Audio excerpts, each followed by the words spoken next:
বুঝি ফ্লেমিংয়ের ডান হস্ত নিয়মটা কি জিনিস চলেন আমরা একটু বুঝি। মনে করেন আমাদের কাছে একটা পরিবাহী আছে। ধরলাম এই পরিবাহীটা হচ্ছে এইরকম। আচ্ছা, মনে করেন আমাদের এই পরিবাহীর মধ্য দিয়ে কারেন্ট ফ্লো হচ্ছে। ঠিক আছে? আমরা ধরে নিলাম এই পরিবাহীর মধ্য দিয়ে এই পরিবাহী হচ্ছে। তাহলে এদিক বরাবর কি হচ্ছে ভাই? এদিক বরাবর কি হচ্ছে? এদিক বরাবর কারেন্ট ফ্লো হাতের এই যে সবাই নিজের ডান হাত উঠান। সবাই নিজের ডান হাত উঠান। লেখাগুলা সুন্দর করে লেখেন ভাই। এটা হাতের লেখার ক্লাস না। ভাই, এটা হাতের লেখার ক্লাস না। এটা ফিজিক্স ক্লাস। আপনি ভুল করে ভুল ক্লাসে এসে পড়ছেন। আচ্ছা, দেখেন ফ্লেমিং এর ডান হস্ত নিয়ম কি বলতেছে? পরিবাহীর যেই দিকে কারেন্ট ফ্লো হচ্ছে, সেই দিকে ডান হাতের বৃদ্ধাঙ্গুলটা বসাবেন। থাম্বস আপ যেটাকে আমরা বলি বৃদ্ধাঙ্গুল। তাহলে এই দিকে কারেন্ট ফ্লো হচ্ছে, আমি এই দিকে বৃদ্ধাঙ্গুলটাকে বসালাম। এই দিকে বৃদ্ধাঙ্গুলটাকে বসালে, এই দিকে উপরের দিকে বৃদ্ধাঙ্গুলটাকে বসালে বাকি ৪ টা আঙ্গুল দেখেন। উপরের দিকে বৃদ্ধাঙ্গুলটাকে বসালে বাকি ৪ টা আঙ্গুল দেখেন টার্ন করতেছে না ভাই? একটু দেখেন তো টার্ন করতেছে না দেখেন। এই যে দেখেন, এই যে আমার হাত ৫ টা আঙ্গুল। আমি বৃদ্ধাঙ্গুলটাকে যেদিকে তড়িৎ প্রবাহিত হচ্ছে সেদিকে রাখলাম। বাকি ৪ টা আঙ্গুলকে আমি খালি রাখলাম। এবার আমি যদি ৪ টা আঙ্গুলকে আমি যদি মানে হচ্ছে ইয়া করে ফেলি, ফোল্ড করে ফেলি, দেখেন ৪ টা আঙ্গুল একটা সার্কুলার পাথে ফোল্ড হচ্ছে দেখেন। এই যে দেখেন, এই যে এখন দেখেন যে আমার হাত খোলা, বৃদ্ধাঙ্গুলটা উপরের দিকে, বাকি ৪ টা আঙ্গুল যখন আমি এভাবে করে যখন ফোল্ড করব, আমরা কিন্তু আঙ্গুলকে ওই দিকে ফোল্ড করতে পারি না। ঠিক আছে? ওই দিকে ফোল্ড করতে আমরা পারি না। আমরা একটা দিকে ফোল্ড করতে পারি। সো আমি যখন ফোল্ড করব, এই যে খেয়াল করেন একটা সার্কুলার পাথ তৈরি হচ্ছে। সার্কুলার পাথ, ঠিক আছে? আচ্ছা। এখন আপনি এইটার জন্য রাখেন। তাহলে আমরা কি করব? এই যে আমার আঙ্গুলটাকে উপরের দিকে রাখবো। আঙ্গুলটাকে নিচের দিকে নামানো যাবে না। যেহেতু উপরের দিকে যাচ্ছে আমি উপরের দিকে রাখবো। উপরের দিকে রাখার পরে আমি যখন ৪ টা আঙ্গুলকে যখন সার্কুলারলি ফোল্ড করব, যখন আঙ্গুল বন্ধ করার চেষ্টা করব, খেয়াল করেন আমার আঙ্গুলটা এই যে বোর্ড আছে ডিজিটাল বোর্ড, এই বোর্ডের এইদিকে কি করবে? এইদিকে ঢুকবে। এই যে আমি আঙ্গুলটাকে রাখলাম, এই যে ৪ টা আঙ্গুল খোলা, এটাকে আমি ফোল্ড করার চেষ্টা করতেছি, কিন্তু বোর্ডের কারণে পারতেছি না। বোর্ডে আটকে যাচ্ছে। তাহলে এইদিকে আঙ্গুলগুলো ঢুকতেছে। তাহলে আমি লিখতে পারি এই পাশটাতে, পরিবাহী তারের এই পাশটাতে, ডান পাশটাতে আঙ্গুলগুলো ঢুকতেছে। তাহলে আমি লিখতে পারি এই পাশটাতে ইনওয়ার্ড বা ভেতরের দিকে। তো বাংলা লিখতে বলতেছেন অনেকে, ঠিক আছে? এই পাশটাতে ভেতরের দিক, ভেতরের দিকে। ঠিক আছে? আচ্ছা, বুঝলাম। এবার দেখেন, এবার ফর এক্সাম্পল মনে করেন যে বোর্ড ভেদ করে, মনে করেন বোর্ডের মধ্যে ফুটা করে, ছিদ্র করে আমি আঙ্গুলগুলো ঢুকালাম। তাহলে আঙ্গুল ঢুকানোর পরে আমার আঙ্গুলগুলোকে সার্কুলারলি ঘুরাইয়া আনতে হবে। ঠিক আছে? তাহলে আমি যখন এই বরাবর বৃদ্ধাঙ্গুলটাকে রেখে এইদিকে বোর্ডে ফুটা করে আঙ্গুল ঢুকালাম, এই ৪ টা আঙ্গুল এইদিকে যখন বের করে আনতেছি, তখন এই পাশ থেকে দেখেন আঙ্গুল বের হয়ে আসতেছে। এই পাশ থেকে আঙ্গুল বের হয়ে আসতেছে। তাহলে এই পাশে তড়িৎ প্রবাহ চৌম্বক ক্ষেত্রের দিক হচ্ছে বাইরের দিকে। বাইরের দিকে। আচ্ছা, কার বাইরের দিকে ভাই? এই বোর্ডের বাইরের দিকে। মানে বোর্ড থেকে বাইরে বের হয়ে আসতেছে, যেন বোর্ড থেকে বাইরের দিকে বের হয়ে আসতেছে। আর এটা ভেতরের দিকে। কার ভেতরের দিকে? বোর্ডের ভেতরের দিকে। এই ব্ল্যাক বোর্ডের ভেতরের দিকে, যেন একটা চৌম্বক এই মানে চৌম্বক ক্ষেত্রটা এই বোর্ডের ভেতরের দিকে যাচ্ছে। ঠিক আছে? এখন আমাদের যেটা করতে হবে, এই বাইরের দিকে আর ভেতরের দিকে চৌম্বক ক্ষেত্র দেখতে কি রকম এটা আমাদেরকে একটু বুঝা লাগবে। দেখেন আপনাদের এখানে লেখাই আছে। এটা হচ্ছে যদি চৌম্বক ক্ষেত্র বাইরের দিকে বের হয়ে আসে, এটা যদি চৌম্বক ক্ষেত্র ভেতরের দিকে যেতে থাকে, তাহলে ভাই একটু বাংলাটা লিখে দিচ্ছি। তাহলে এটা হচ্ছে বাহিরের দিকের জন্য, ভেতরের দিকের জন্য। এটা বাইরের দিকে করেন এরকম। আমি আপনাদেরকে বললাম যে মনে করেন চৌম্বক ক্ষেত্রের দিক কোথায় বললাম? এরকম। এই যে অনেকগুলা ক্রস দিলাম। অনেকগুলা ক্রস দিলাম।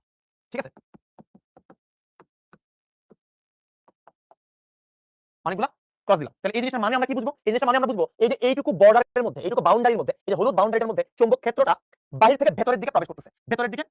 তাহলে ভেতরের দিকে যখন আমরা বলতেছি, তখন চৌম্বক ক্ষেত্রের চিহ্ন হবে এরকম। ঠিক আছে? এরকম। এখন যদি আমি বলি যে আমার চৌম্বক ক্ষেত্রটা এরকম, যে হচ্ছে ধরেন অনেকগুলা গোলা ফুটা। ঠিক আছে? অনেকগুলা পয়েন্ট। এরকম যদি বলি, এর মানে কি ভাই? এর মানে চৌম্বক ক্ষেত্রটা ভেতর থেকে বাইরের দিকে বের হচ্ছে। তাহলে বাইরের দিকে বোঝানোর জন্য আমরা কি করব? আমরা এরকম ফুটা দিব, অনেকগুলো পয়েন্ট দিব। এখন কথা হচ্ছে কেন আমরা বাইরের দিকের জন্য পয়েন্ট দিচ্ছি আর কেন আমরা ভেতরের দিকের জন্য ক্রস দিচ্ছি? কে বলতে পারবেন? কেন আমরা বাইরের দিকের জন্য ফুটা দিচ্ছি আর ভেতরের দিকে ঢুকে ক্রস দিচ্ছি? এটার কারণ হচ্ছে এই কনভেনশনটা আসছে একটা তীর চিহ্ন থেকে। কি থেকে? তীর চিহ্ন। মনে করেন এই যে একটা তীর। ধরেন এই যে একটা তীর। বলেন তো তীর দেখতে কেমন হয় ভাই? তীরের ফ্রন্ট পার্ট কেমন হয় বলেন তো? তীরের ফ্রন্ট পার্ট এই যে এরকম হয়, মানে যেমনটা আছে আরকি। মানে এরকম একটা পয়েন্ট হয়। আর তীরের পিছন পার্ট কেমন হয় বলেন তো? তীরের পিছন পার্ট এই যে এরকম হয় না, দেখতে বলেন তো? দেখা কি যাচ্ছে কি জানি না, যাচ্ছে মনে হয়। তীরের পেছন পার্ট কিন্তু দেখতে এরকম হয়। তাহলে একটা তীর যদি একদম আপনার চোখ বরাবর আসে, একদম স্ট্রেইট আপনার চোখ বরাবর, কোনো ডানে বামে অ্যাঙ্গেল করে নেই, স্ট্রেইট যদি চোখ বরাবর আসে, যখন আপনার দিকে আসতে থাকবে, আপনি তীরের জাস্ট সামনের পয়েন্টটা দেখবেন। অর্থাৎ আপনি এই পয়েন্টটা দেখবেন। একটা তীর যদি বাইরের দিকে বের হয়, মনে করেন এই যে বোর্ড থেকে একটা তীর বাইরের দিকে বের হচ্ছে, যখনই বের হবে আপনি জাস্ট তীরের সামনের ওই পয়েন্টটা দেখবেন। এজন্য বাইরের দিকের চৌম্বক ক্ষেত্র বোঝানোর জন্য আমরা পয়েন্ট ইউজ করি। আর একটা তীর যদি বাইরে থেকে ভেতরের দিকে ঢুকে, তাহলে তার পেছনের যে পোরশনটা সেটা দেখতে অনেকটা এই যে এরকম ক্রিস ক্রস হয়। দেখতে অনেকটা এই যে এরকম ক্রসের মতো লাগে। যখন আপনি পেছন থেকে দেখবেন যে এরকম একটা তীর ঢুকতেছে, আপনি যখন এই পাশ থেকে তাকাবেন, তখন আপনার এই পাশটা দেখতে এরকম ক্রস চিহ্ন লাগবে, এক্স এর মতো লাগবে। এজন্য আমরা ক্রস চিহ্ন দিয়ে আমরা বুঝাই যে আমাদের এই যে তলটা আছে, সেই তলের ভেতরের দিকে তড়িৎ ক্ষেত্র ঢুকছে। আসলে ভাই কেন হইলো না? আসবে তো, আমি আপনাদেরকে বুঝাচ্ছি। তাহলে আশা করি এইটুকু বুঝতে পারছেন। এটুকু যদি বুঝতে পারেন, এখন আমাদের একটা ডিরেকশন দেখলাম ভাই। এটা তো একটা ডিরেকশন দেখলাম, তাই না? এখন যদি অন্য ডিরেকশনে আমাদের কারেন্ট ফ্লো হয়, তাহলে কি করব? চলেন দেখি কি করব বুঝি। তাহলে ধরেন আমাদের এইটা হলো ওই যে আবার সেই পরিবাহী তারটা, এটা আমাদের পরিবাহী তার।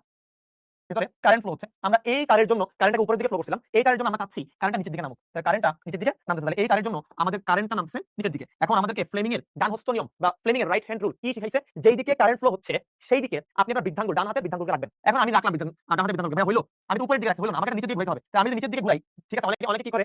এই যে আমার এখানে কষ্ট হচ্ছে না রাখতে, অনেকে বাম হাত দিয়ে দেয়। বাম হাত দিয়ে হবে না, ডান হাত দিয়ে করতে হবে। তো আমি যদি এই পাশে এসে বোঝানোর চেষ্টা করি, দেখেন এই যে দেখেন আমি আমার হাতটাকে খোলা রাখলাম, বৃদ্ধাঙ্গুলটাকে নিচের দিকে পয়েন্ট আউট করে রাখলাম। এরপর এই 4টা আঙ্গুলকে আমি সার্কুলারলি ফোল্ড করার, আঙ্গুলটাকে বোটে ফেলার চেষ্টা করলাম। যখনই চেষ্টা চেষ্টা করতেছি দেখেন আঙ্গুলগুলো এবার এই পাশ দিয়ে ভেতরে ঢুকতে চেষ্টা করতে দেখেন এই যে পয়েন্ট আউট করলাম আঙ্গুলগুলোকে এই পাশ দিয়ে সার্কুলারলি আমি ঘুরে আনতেছি তাহলে এই পাশে ঢুকতে চেষ্টা করতে ঢুকতে তাহলে এটা হচ্ছে ঢুকতেছে এই পাশে চৌম্বক ক্ষেত্র ঢুকতেছে ঢুকলে তীরের পেছন পার্ট দেখবো এই পাশে চৌম্বক ক্ষেত্র ঢুকতেছে তার মানে তীরের পেছন পার্ট দেখবো তার মানে এই পাশে আমার চৌম্বক ক্ষেত্র হবে এইরকম ঠিক আছে ঠিক আছে এবার কি হবে এবার এই যে আবার আসেন আমার থামসটা রাখলাম চারটা আঙ্গুলটা সার্কুলারলি ফোল্ড করলাম এইদিকে ঢুকলো ঢুকে এইদিকে বের হয়ে আসবে এইদিকে ঢুকে এইদিকে বের হয়ে আসবে তার মানে এইদিকে চৌম্বক ক্ষেত্রটা বের হয়ে আসবে অর্থাৎ এইদিকে তাকাইলে আপনি দেখবেন তীরটা আপনার চোখ বরাবর বের হয়ে আসছে তার মানে আপনি ফুটা দেখবেন পয়েন্ট দেখবেন তার মানে এইদিকে আপনি পয়েন্ট দেখবেন এইদিকে আপনি পয়েন্ট দেখবেন আমি কি বুঝতে পারছি সবাইকে তাহলে এটা হলো ইনওয়ার্ড ম্যাগনেটিক ফিল্ড এটা হলো ইনওয়ার্ড ভেতরের দিকে ম্যাগনেটিক ফিল্ড আর এটা হলো আউটওয়ার্ড বাইরের দিকে এটা হলো বাইরের দিকে ম্যাগনেটিক ফিল্ড ঠিক আছে ঠিক আছে ভাইয়া সবাই ক্লিয়ার কিনা একটু বলেন সবাই যদি ক্লিয়ার হয়ে থাকেন তাহলে দেখেন এই স্লাইডে যা আছে সেটা আমরা অলরেডি দেখলাম কেন ক্রস কেন পয়েন্ট তীরের সাথে কম্পাসের মাঝখানে রাখেন ঠিক আছে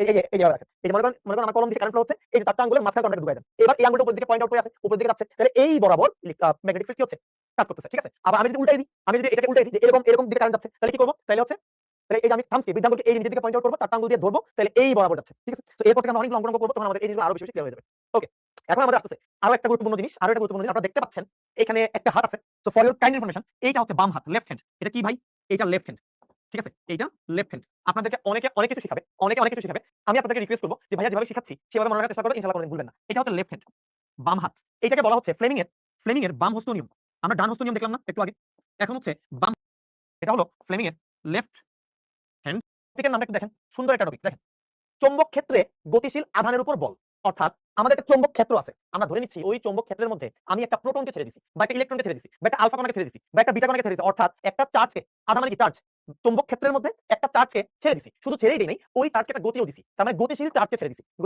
ছেড়ে দিছি টপিকের নাম হচ্ছে চৌম্বক ক্ষেত্রে একটা গতিশীল আধানের উপর বল চৌম্বক ক্ষেত্রে একটা গতিশীল আধানের উপর বল যদি থাকে তাহলে কি হবে মানে চৌম্বক ক্ষেত্রের মধ্যে একটা আধান বা একটা চার্জ গতিশীল আছে একজন বলে ক্যামেরা ঠিক করেন ক্যামেরা তো ঠিক আছে ভাই তাহলে চৌম্বক ক্ষেত্রের মধ্যে কি আছে ভাই চৌম্বক ক্ষেত্রের মধ্যে একটা চার্জকে গতি দিয়ে ছেড়ে দিছি এবার ওই চার্জের উপর কি হবে ওই চার্জের উপর কি হবে এই হাতটা ছবি এটা ছবি ঠিক আছে নো ব্রেক সম্ভব না আচ্ছা তাহলে চৌম্বক ক্ষেত্রে একটা চার্জকে গতি দিয়ে ছেড়ে দিছি ওই চার্জটা চৌম্বক ক্ষেত্রের কারণে এক ধরনের বল পাবে ওই চার্জটা চৌম্বক ক্ষেত্রের কারণে এক ধরনের কি পাবে এক ধরনের বল পাবে এই বলটা কোন দিকে কাজ করবে এই জিনিসটা ডিটারমাইন করবে ফ্লেমিং এর বাম হস্ত নিয়ম তবে একটা জিনিস আমরা মনে রাখবো যে ফ্লেমিং এর বাম হস্ত নিয়ম মানে লেফট হ্যান্ড রুল ঠিক আছে আসেন ফ্লেমিং এর বাম হস্ত নিয়ম মানে লেফট হ্যান্ড রুল এই জিনিসটা ফ্লেমিং এর বাম হস্ত নিয়ম এই জিনিসটা বা লেফট হ্যান্ড রুল এই জিনিসটা সবসময় অলওয়েজ পজিটিভ চার্জের জন্য থাকবে অলওয়েজ পজিটিভ চার্জের জন্য থাকবে পজিটিভ চার্জের জন্য ঠিক আছে তার মানে ম্যাগনেটিক একটা ফিল্ডে চৌম্বক ক্ষেত্রে গতিশীল আধান ক্যান বি টু টাইপ কি টাইপ আধান হতে পারে ভাই আধান কি টাইপ হতে পারে বলেন হলো না আধান কি টাইপ হতে পারে পজিটিভ আধানকে আমি চৌম্বক ক্ষেত্রের মধ্যে ছেড়ে দিতে পারি গতি দিয়ে একটা নেগেটিভ আধানকে আমি চৌম্বক ক্ষেত্রের মধ্যে গতি দিয়ে ছেড়ে দিতে পারি একদম হচ্ছে ফ্লেমিং হচ্ছে একদম বিজ্ঞানীর নাম ক্লাস না করলে যা হয় আর কি আচ্ছা তো আমরা আমাদের আধানটা পজিটিভ হতে পারে নেগেটিভ হতে পারে চৌম্বক ক্ষেত্রের মধ্যে একটা পজিটিভ আধানকে ছেড়ে পারি একটা নেগেটিভ আধানকেও ছেড়ে দিতে পারি যদি একটা পজিটিভ আধানকে গতি দিয়ে ছেড়ে দেই তাহলে ফ্লেমিং এর বাম হস্ত নিয়মটা অ্যাপ্লিকেবল হবে যদি একটা নেগেটিভ আধানকে ছেড়ে দেই তাহলে একটা নেগেটিভ চার্জকে যদি একটা নেগেটিভ চার্জে ছেড়ে দেই তাহলে কি হবে তাহলে এই যে ফ্লেমিং এর বাম হস্ত নিয়মটাই লেফট হ্যান্ড রুলটাই অ্যাপ্লাই করব বা ডান হাতে অ্যাপ্লাই করব যদি একটা নেগেটিভ চার্জে ছেড়ে দেই তাহলে আমরা লেফট হ্যান্ড রুলটাই ইউজ করব ফ্লেমিং এর লেফট হ্যান্ড রুলটাই ইউজ করব কিন্তু বাম হাতে ইউজ করব তাহলে নেগেটিভ চার্জ ছেড়ে দিলে ফ্লেমিং এর লেফট হ্যান্ড রুল এই যে সংক্ষেপে লিখলাম লেফট হ্যান্ড রুলটাই ডান হাতে ইউজ করব আচ্ছা আমি জানি আপনারা কিছুই বুঝেন নাই এখন বুঝাবো আসেন দেখেন আমাদের তিনটা আঙ্গুল দেখেন বাম হাত অন করেন বাম হাত উঠান বাম হাত উঠায় ঋণাত্মক আধানের জন্য কেন হবে না কারণ ঋণাত্মক আধানটা নেগেটিভ এজন্য দিক উল্টে যাবে সো দিকটা উল্টে যাবে আপনি বাম হাত দিয়ে যে দিকটা পাবেন সেটাকে উল্টাই দিবেন তাহলে আপনি বাম হাত দিয়ে করতে পারবেন সমস্যা নেই মানে বাম হাত দিয়ে করতে পারবেন সমস্যা নেই যদি বাম হাত দিয়ে করেন আমি লিখে দিচ্ছি এটা যদি আপনি নেগেটিভ চার্জের জন্য বাম হাতের রুল ইউজ করেন মানে লেফট হ্যান্ড রুল ইউজ করেন এটা ইউজ করার পরে দিকটাকে উল্টাই ফেলতে হবে এটা ইউজ করার পরে দিকটা উল্টা হবে তাইলে সমস্যা নেই তো আপনি চাইলে পজিটিভ নেগেটিভ দুই রকমের চার্জের জন্যই পজিটিভ নেগেটিভ দুই রকমের চার্জের জন্যই আপনি লেফট হ্যান্ড রুল অবশ্যই ইউজ করতে পারবেন কিন্তু যদি পজিটিভ হয় পজিটিভ সমস্যা নেই দিক আসবে না যদি নেগেটিভ চার্জ হয় তাহলে দিক যা আসছে বাম হাতের রুল ইউজ করে দিক যা আসছে সেটা উল্টে দিতে হবে তাহলে আপনি যদি বাম হাতের রুল ইউজ করতে চান ওটা উল্টে দিবেন আর আপনি যদি উল্টে না চান তাহলে ডান হাতের রুল ইউজ করবেন মানে বাম হাতের জায়গায় ডান হাতে ইউজ করলে আলটিমেটলি উল্টে যাবে এখন আসুন বুঝি বাম হাতটা সবাই অন করেন বাম হাতটা সবাই খোলার পরে প্রথম তিনটা আঙ্গুল এই যে এই তিনটা আঙ্গুলকে এইভাবে রাখেন দেখতে পাচ্ছেন এই যে এইভাবে রাখেন ঠিক আছে এই যে এই একটা আঙ্গুল ঠিক আছে এই যে দেখেন এটা আমাদের এক নাম্বার আঙ্গুল এটা এক নাম্বার আঙ্গুল দেখা যাচ্ছে এইটা এক নাম্বার আঙ্গুল এইটা দুই নাম্বার আঙ্গুল এটা হচ্ছে মিডল ফিঙ্গার তিন নাম্বার আঙ্গুল ঠিক আছে এই যে তিনটা আঙ্গুল রাখলেন সিরিয়াল 1 2 3 ঠিক আছে রাখলাম তাহলে এই তিনটা আঙ্গুলের মধ্যে মিডল ফিঙ্গার যেটা তিন নাম্বার আঙ্গুল যেটা এটা মুখস্থ রাখতে হবে তিন নাম্বার আঙ্গুলটা সবসময় রিপ্রেজেন্ট করবে এখানে কি লিখছে ম্যাগনেটিক ঠিক আছে তিন নাম্বার আঙ্গুলটা সবসময় রিপ্রেজেন্ট করবে কারেন্টের ডিরেকশন বা চার্জের ডিরেকশন এখানে কারেন্ট লিখছে কারেন্টের জায়গাতে চার্জও লিখতে পারেন আপনি কারেন্টের জায়গাতে চার্জও লিখতে নাম্বার আঙ্গুল দিয়ে রিপ্রেজেন্ট করবেন, মিডল ফিঙ্গার দিয়ে রিপ্রেজেন্ট করবেন, করলাম। এবার বাকি দুটো আঙ্গুল বাকি আছে, তার মধ্যে এই আঙ্গুল যেটা, দুই নাম্বার আঙ্গুল যেটা, দুই নাম্বার আঙ্গুল দিয়ে আপনি ম্যাগনেটিক ফিল্ড রিপ্রেজেন্ট করবেন। অর্থাৎ আপনার ম্যাগনেটিক ফিল্ড আইদার এই বোর্ডের ভেতরের দিকে, যদি ভেতরের দিকে হয় তাহলে আপনি আঙ্গুলটা এরকম নিলেন, ফার্স্টে আঙ্গুল মানে বাম হাত খুলবেন, তিনটা আঙ্গুলকে এভাবে রাখবেন, সবগুলোর সাথে সমকোণে রাখবেন। দেখেন এই আঙ্গুলটা এই আঙ্গুলের সাথে দেখেন 90 ডিগ্রি, এই যে দেখেন 90 ডিগ্রি, দেখেন এই আঙ্গুলটা এই আঙ্গুলের সাথে এই যে দেখেন 90 ডিগ্রি, আবার দেখেন এই আঙ্গুলটা এই আঙ্গুলের সাথে এই যে দেখেন 90 ডিগ্রি, তিনটা আঙ্গুলকে 90 ডিগ্রি রাখবেন। রাখার পরে ম্যাগনেটিক ফিল্ড হচ্ছে সেকেন্ড আঙ্গুলটা, মানে এই আঙ্গুলটা, মানে উইকেট দেখে আমরা যে আঙ্গুল দিয়ে, সেই আঙ্গুলটাকে ম্যাগনেটিক ফিল্ডের দিকে ডিরেক্ট করবেন। ম্যাগনেটিক ফিল্ড যদি বোর্ডের ভেতরের দিকে হয় তাহলে আপনি সুন্দর করে ঘুরে এইভাবে রাখবেন, এই যে এইভাবে, এই যে দেখেন এই যে আমার আঙ্গুলটা, এই আঙ্গুলটা এখন আপনাদের দিকে, এই আঙ্গুলটা এখন আপনাদের দিকে, আপনাদের দিকে মানে বোর্ড থেকে বাইরের দিকে, ঠিক আছে? বোর্ড থেকে বাইরের দিকে ম্যাগনেটিক ফিল্ড মানে কি পয়েন্ট, আর যদি বোর্ডের দিকে যায় তাহলে আপনি আঙ্গুলটাকে ঘুরে এইভাবে রাখবেন, এই যে ঠিক আছে, এই যে বোর্ডে পয়েন্ট করতেছে বোর্ডের দিকে, তার মানে তড়িৎ ম্যাগনেটিক ফিল্ডটা, চৌম্বক ক্ষেত্রটা বোর্ডের ভেতরের দিকে, তার মানে ক্রস, ভেতরের দিকে ক্রস। তাহলে কি বললাম ভাই, এই আঙ্গুল দিয়ে, ঠিক আছে, sorry for showing middle finger, আশা করি মাইন্ড করবেন না, পড়াশোনা খাতিরে দেখাচ্ছি। তো মিডল ফিঙ্গার দিয়ে 3 নাম্বার আঙ্গুল দিয়ে আমরা চার্জের ডিরেকশন বা কারেন্টের ডিরেকশনকে প্রকাশ করব। 2 নাম্বার আঙ্গুল দিয়ে ম্যাগনেটিক ফিল্ড ভেতরে না বাইরে সেটা প্রকাশ করব। যদি ভেতরে হয় তাহলে এভাবে রাখবো, যদি বাইরে হয় তাহলে এভাবে রাখবো, ঠিক আছে? এরপরে এই যে বৃদ্ধাঙ্গুলিটা যেই দিকে ডিরেক্ট করে থাকবে সেই দিকটাই হলো ওই বলের দিক। এই যে দেখেন এই যে বল, এই যে দেখেন বল, এই যে বল, এই যে দেখেন ফোর্স। তাহলে এই বলের দিক হবে এই বৃদ্ধাঙ্গুলির দিকে, এই বলের দিক হবে এই বৃদ্ধাঙ্গুলির দিকে, ঠিক আছে? তাহলে এই যে তিনটা আঙ্গুল নিলাম, এই আঙ্গুলটা হলো আমাদের কিসের আঙ্গুল?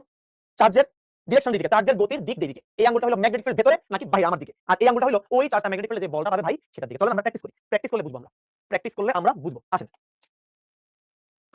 মনে করেন আমাদের এইরকম একটা, মনে করেন এটা একটা বাউন্ডারি, ঠিক আছে, এটা একটা বাউন্ডারি। ধরেন আমার ম্যাগনেটিক ফিল্ড ভেতরের দিকে যাচ্ছে, তাহলে আমি ক্রস দিলাম, আমি তাহলে অনেকগুলো ক্রস দিতে পারি, অনেকগুলো ক্রস দিয়ে আলটিমেটলি কিছু করার দরকার নেই, ক্রস দিয়ে বুঝতেছি ম্যাগনেটিক ফিল্ড ভেতরের দিকে যাচ্ছে। আচ্ছা গেল। এবার আমি মনে করেন বলতেছি যে আমার কাছে একটা চার্জ আছে, ধরেন একটা চার্জ আছে, তাহলে ওই চার্জটাকে একটু আঁকি।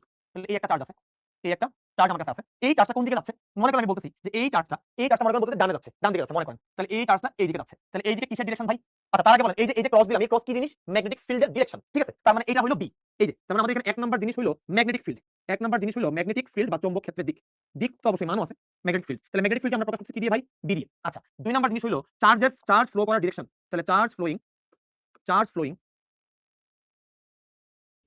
ডিরেকশন কথার মানে কি ভাই? চার্জ ফ্লোয়িং কথার মানে হলো চার্জের ভেলোসিটি, তাহলে এটা হচ্ছে ভেলোসিটিকে বুঝাচ্ছি, চার্জটা কোন দিকে যাচ্ছে, যেদিকে ভেলোসিটি সেদিকে যাচ্ছে, ঠিক আছে? তাহলে ভেলোসিটিকে প্রকাশ করতেছি কি দিয়ে? ভি দিয়ে। ভি হচ্ছে ভেলোসিটি, আপনারা সবাই জানেন, বেগ। 3 নাম্বার হচ্ছে এইবার এই চার্জটা এই যে একটা ম্যাগনেটিক ফিল্ডের মধ্যে ছেড়ে দিয়েছেন, তাহলে ওই চার্জটা একটা গতি তার আছে, সে একটা গতিশীল চার্জ মানে তড়িৎ, কারেন্ট ফ্লো মানে সেইখানে একটা মানে ওই চার্জটা ফ্লো হচ্ছে